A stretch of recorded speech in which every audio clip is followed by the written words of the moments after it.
All right, we are here with the Operation 32s, as you see right there, slash intercom slash radio install on the Maverick X3 XRS.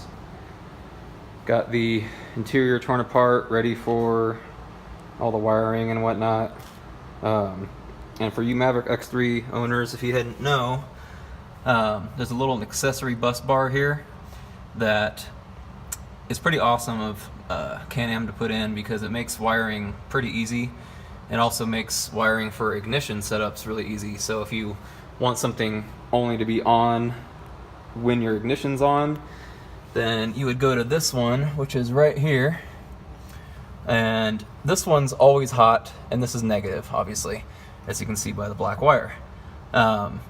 So if you wanted to hardwire something directly to the battery but didn't want to go all the way to the back battery, you could just do it right here because this one's always hot.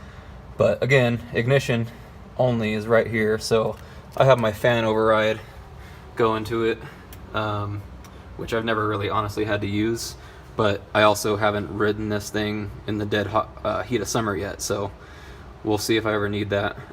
These things run pretty cool anyway. I only get 2 bars max on the temperature gauge. So anyway, also if you didn't know, you can adjust your stock seats if you didn't have aftermarket seats already. But if you have stock seats and you want to adjust the height, you simply unbolt the back 2 and then the front 2.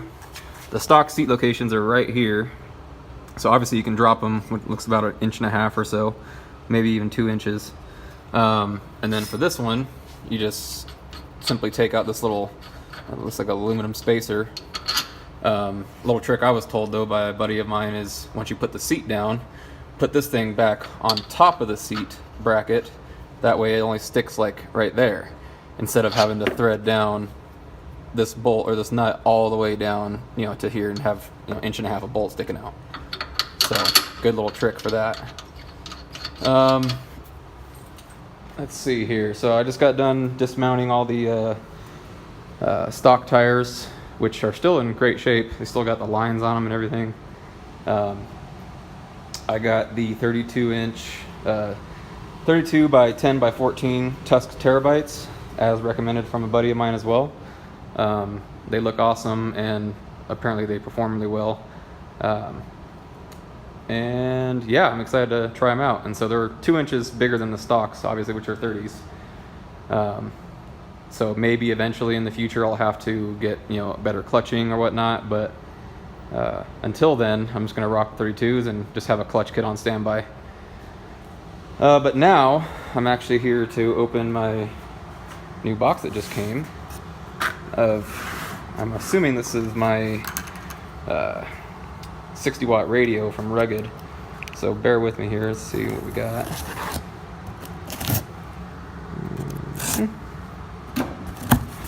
I actually ended up ordering the 60-watt radio through Amazon, which is sold and shipped by Rugged. It was actually $6 cheaper than buying it online through Rugged's website, which right now they're actually having a sale, a site-wide sale of like 15% off plus some additional stuff of additional 20% off on certain items and whatnot. This seems to be the go-to radio for pretty much most recreational and race applications. Of course, you can get like the 100-watt system and so on and so forth, which is going to be even crazy more powerful. But this is kind of like a good all-around, pretty much do everything radio. And most of my friends have Rugged radios already, so pretty much is going to be seamless syncing up with them. But this kit comes with, let's see here, the radio, hand mic, which I'll probably never really use the hand mic because I have the RRP 6100 race intercom coming with 2 integrated headsets that I got to install, which I think is coming tomorrow afternoon, so I'll be installing that tomorrow night. But anyway, this one comes with the radio, the hand mic, push to talk with a coil cord for the driver, which kind of just velcros right onto your steering wheel. A straight push to talk butt cable for passenger, which seems like most people just kind of put them right here, right on the oh shit handle there. I'll probably do that too, but I might look around at other options just to I don't know, see if it's easier or have something different, but there's probably a reason why they do it, because it's probably the best location. So comes with your antenna. It's a VHF radio, as you can tell. The antenna is not the magnetic mount one. I wanted a more permanent application, so I'll be drilling a hole. I believe it's a 3/8 or whatever, but I'll figure that out when I get to it.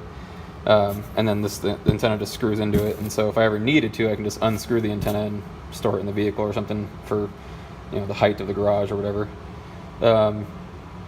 Yeah, but I'm pretty excited to install this. I also have the Can-Am X3 mount coming, which is going to integrate in the dash both the radio and the intercom, in which you take this part right here off, and it's a complete enclosure from here all the way to the front, and then I don't know, forgive the order, but it's either the radio on top and the intercom on the bottom, or vice versa. It really doesn't matter, but whatever the mount looks like, that's how I'll be installing it. And everything's going to be nice and clean install. I got the wire harness coming for it, so instead of having to go directly to the battery and all that, I'm actually going to have a switch to turn the radio on and off through a relay, so that'll be a little better than just, you know, hardwiring it straight to the battery, which in all honesty isn't really that bad. You just got to make sure you turn it off every time, both the intercom and the radio, so that you don't draw power and have a dead battery. But I'm going to get back to mounting these behemoths, because they're kind of a pain in the ass. As you can see, I have the strap around this one to seat the bead. It was like 38 degrees in my garage in here in my shop, so I have the heater going to kind of warm things up and get the tires a little more pliable. Then they'll be a little more forgiving. But yeah, so I'll update you guys on when I get everything installed, and kind of halfway through the way too. Here I started to install the Rokblokz fender flares for the X3 XRS. I'll be posting more updates as I go, adding some more bolt-ons and whatnot. Next up on the list is going to be a pumper system for the clean air for the helmets, and then maybe a suspension system. Until then, stay tuned.